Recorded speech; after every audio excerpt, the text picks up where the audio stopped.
everybody, and welcome back to Coffee with the Consultant.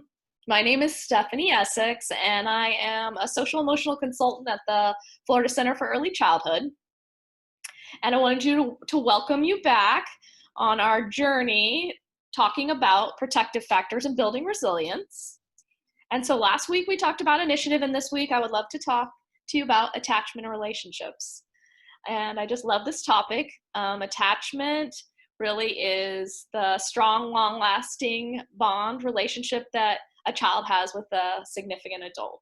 And that can be a teacher, it could be grandma, it could be you, it can, any of those, people that they're with all throughout the day. And as kids grow, another important thing about relationships is they should have the ability to maintain these relationships and be able to connect with others. So what does it look like for an infant or a toddler when they have a healthy attachment or healthy relationships? Well, they might seek comfort, and they also will accept comfort from others. They smile at familiar adults, and they really enjoy interacting with others. Now, preschoolers, they appear happy when they're playing with others. They trust familiar adults, and they believe what they say. Or they will seek help from other adults and also children too. And these are just some of the things.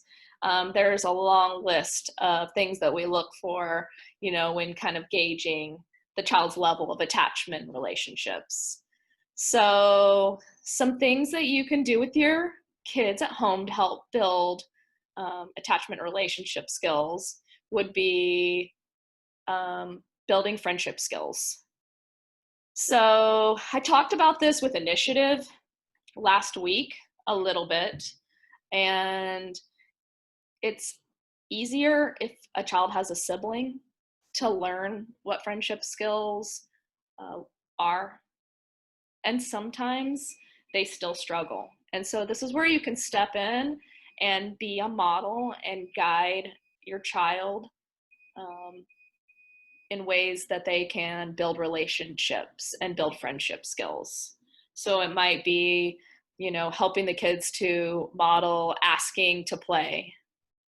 I think for kids that don't have siblings, you can use a puppet to role play or a stuffed animal. It really could be any toy that you can use as a model to kind of help encourage and teach like what you might say to a friend or how you play with someone.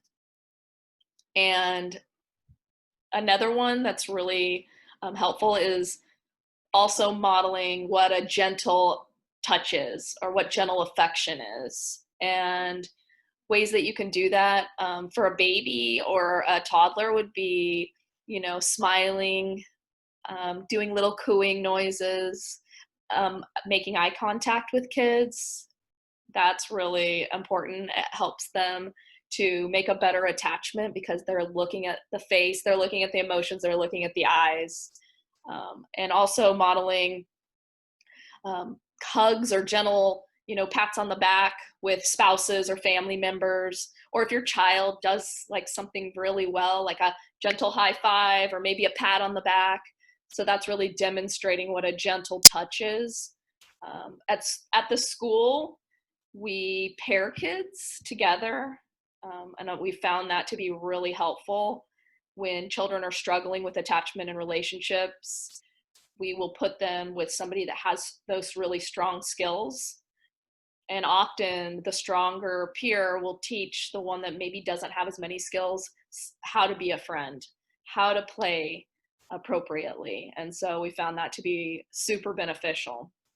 Another thing that I personally love, and I've talked about this before in Parent Cafe, is the I Love You Ritual book by Becky Bailey.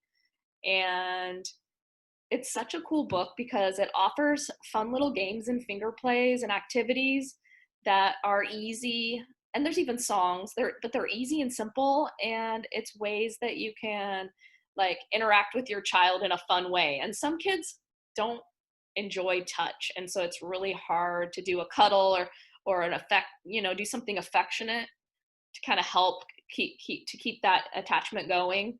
So this is a cool opportunity where it's a touch on the fingers, or a barely a touch, but it's still building that attachment. And we do it at the school too, and it helps also build friendship skills. It helps them interact positively together, which I just love. They just get so excited because it's really fun, and it's little tunes that they know. So I highly recommend that book. I think that if you're struggling in this area, that the I Love You Ritual book will change your world. So I just love talking about all this stuff. It just makes me feel so happy. I can't even tell you. I am always here to help. And if you guys ever have questions or concerns, or you're thinking my child is struggling with this and I think I need more tools or more information, you can contact me through Brightwill or email, and I will be so happy to sit down and talk with you. So I will see you next week, and we will wrap this up. And next week we'll be talking about self-regulation, which is so important. So I look forward to giving you some tips and tricks about that, and I'll see you next week. Bye, everybody.